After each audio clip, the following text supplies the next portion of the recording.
Talking about the pre-selection process of both the major parties, Gavin, as you might remember, and if you like, disenchantment with those processes, with some of the results they've been throwing up here in far north Queensland, where high-level quality representation is at a premium.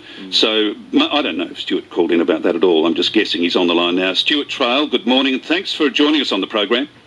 Yeah, good morning, John. Stuart, it's a rare opportunity to talk to you. I've wanted to talk to you in the past about various issues. I think lastly it was privatisation and that hullabaloo within Labor.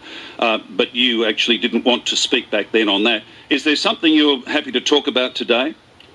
Obviously, you touched a little bit on the pre-selection process by both of the major parties, and obviously we've seen the debacle with Warren Entsch pulling support from Paul Freebody, and then backflipping once the Brisbane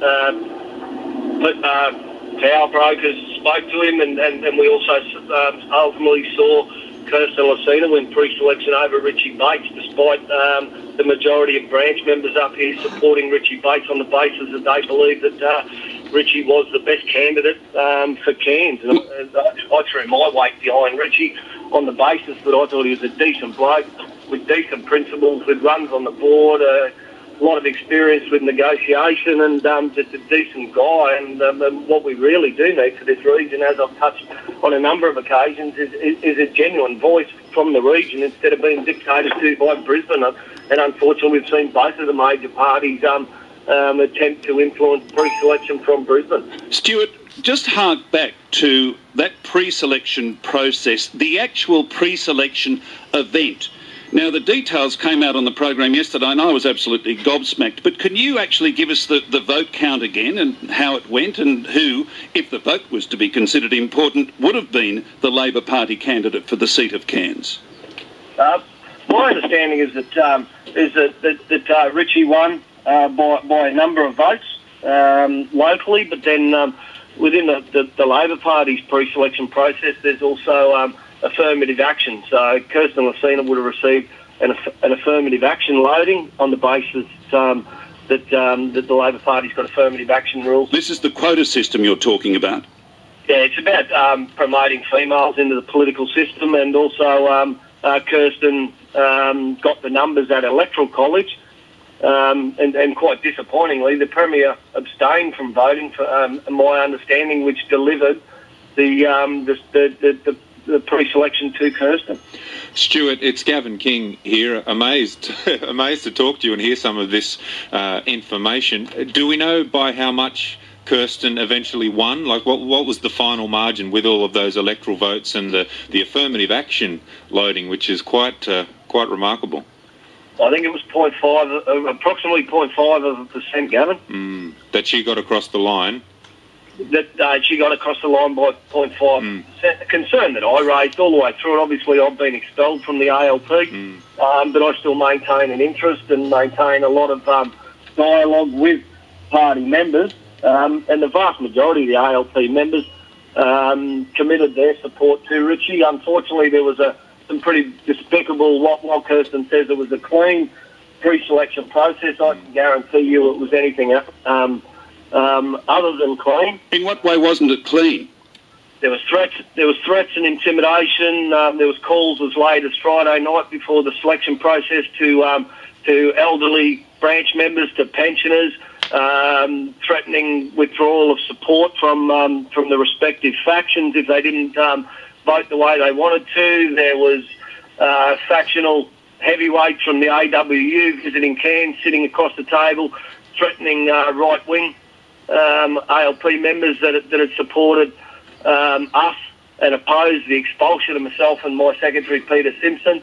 They were told to toe the line. I just think it's a pretty ordinary state of affairs within the party. Stuart, this sounds like the mafia. It does. I quite often get accused from people outside and within the Labor Party of being an old-school union bully. The thing that Richie Bates can do and we can do is hold our head high about the pre-selection process, because we maintained a very clean campaign. We didn't resort to any of these tactics. But unfortunately, the other mob did not. And the thing that annoys me is that there's a great deal of decent people within the Labor Party up here and across the state that have got decent values, that oppose privatisation, that support ongoing regional jobs and the things that we really need in this up in this area of the state. And unfortunately, those people were pressured, stood over, intimidated, and I personally believe that they deserve a great deal more respect than what they were given. Stuart, it's obvious that the big review that Brax, Carr and Faulkner did to address these very issues some months ago now, it's clear that none of that has sunk in to the party.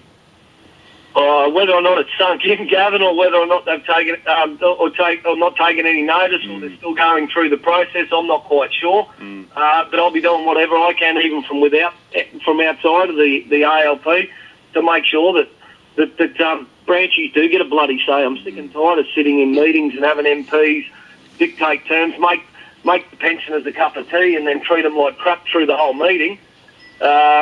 Expect them to turn out on election day, hand out how to votes, and then ignore those very people all through their term in government. And unfortunately, it's not just confined to the Labor government. It's definitely rife within the LNP, and that's something that I've always tried to change from within the Labor Party. And if they were smart enough to let us back in, that'd be something that we would be campaigning for, to make sure that people do get a say and do get the respect they deserve. Well, from what you're saying today, it's almost clear that what is the point of rank-and-file members? Because if rank-and-file members have voted a certain way, which then becomes irrelevant because of affirmative action loading, because of factional deals and factional votes. So what is the point of rank-and-file members? The problem, I suppose, the problem we face, Gavin, is that if we do walk away, nothing will change. Nothing will change, and the same old situation will continue to occur where we get dictated to from Brisbane. And what we've tried to do all the way along, and on a positive note, I've seen so many of the branch members start to speak up and start to challenge a lot of the decisions on the basis that Labor Party platform will use privatisation again, opposes the privatisation of state government assets. And like right now, more than ever, we still need to make sure we oppose privatisation. There's talks from a number of industry groups about privatising the electricity industry in Queensland, and God forbid if any government tries to do that, we have enough trouble trying to get Ergon Energy to do the required level of maintenance to maintain a safe and reliable electricity supply. I'd hate to have to deal with a private entity. We've got the LNP that have openly said, Campbell Newman said that he'll look at privatisation, and then we've got the likes of the ALP that still could privatise. We were hoping that Richie Bates would get pre-selected. He openly said all the way through that he would oppose further privatisations. Kirsten Lucena refused to commit. Well, she'll support it. There's no doubt that Kirsten Lucena would support privatisation.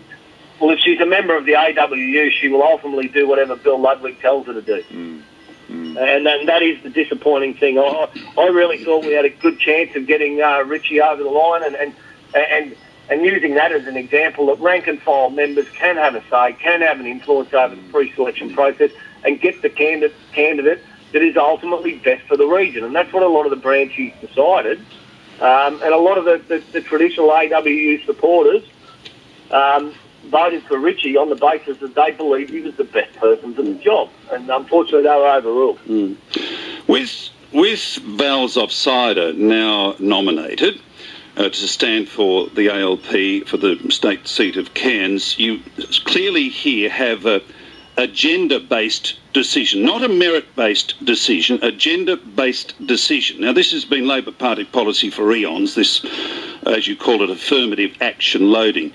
Well, I don't believe it ever should have been introduced, but it has been introduced. It's a reality. To me, it's patently unfair. The fundamental structure of affirmative action in these circumstances is unfair. But be that as it may, even if you were a believer for all these years, is it not time now for Stuart Traill, the ALP, to move on to an absolutely merit-based procedure in pre-selection?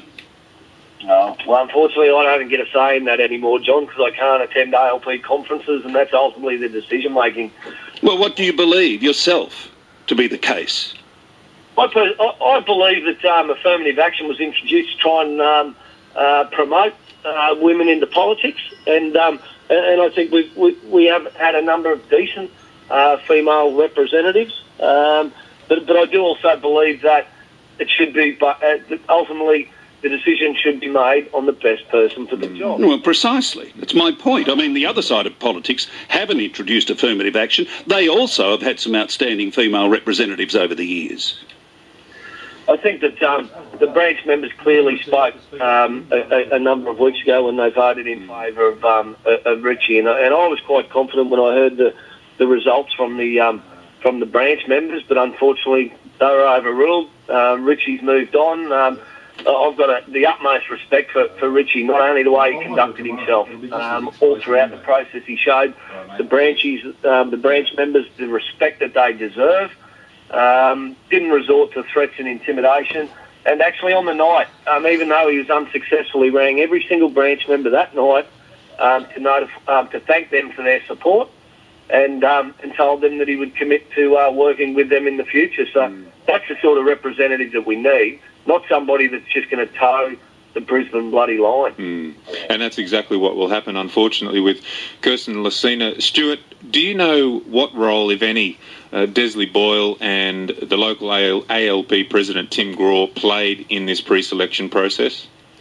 I'm not aware of specific actions of Desley Boyle and Tim Graw. I know that Desley made a number of phone calls to branch members in the weeks leading up to the pre-selection, but there was a number of other individuals that have had far too much influence within the Labor Party for a long period of time that were the ones that were doing the threats, the intimidation. There was an email that was circulated on behalf of Keep Teams Labor that rubbished the hell out of Richie, which was an anonymous email, which these sort of things tend to be.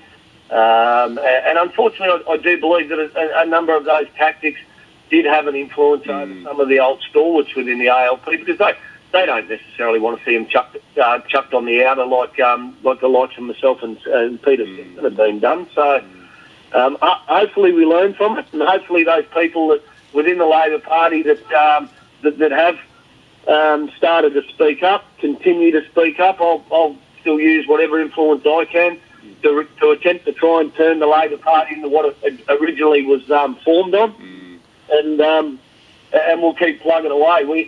As you guys are aware, the ETU doesn't walk away from the fight, so we'll still be plugging away. Stuart, I really appreciate this today. Thank you for this opportunity. I've been looking forward to talking to you on air for a long, long time, so I've certainly appreciated it, and I know Gavin does as well. Thank you for your time today. No dramas, thanks guys. He's Stuart Traill. I've talked about him on numerous occasions. I think you have too from time to time, Gavin. We were talking about Richie Bates. Richie has been also quite regularly on this program on other issues to do with the bike trails, issues to do with the safety of those on push bikes, on issues to do with the junior sport and the lack of availability, if you like, of sports grounds when we're so desperately in need of them. He's been at the forefront of community issues that are so vital to us all, and I, like Stuart, am saddened by the fact that he won't be given a chance to represent Cairns on the floor of Parliament House in Brisbane. It's now on 20 minutes to 12. Local home loan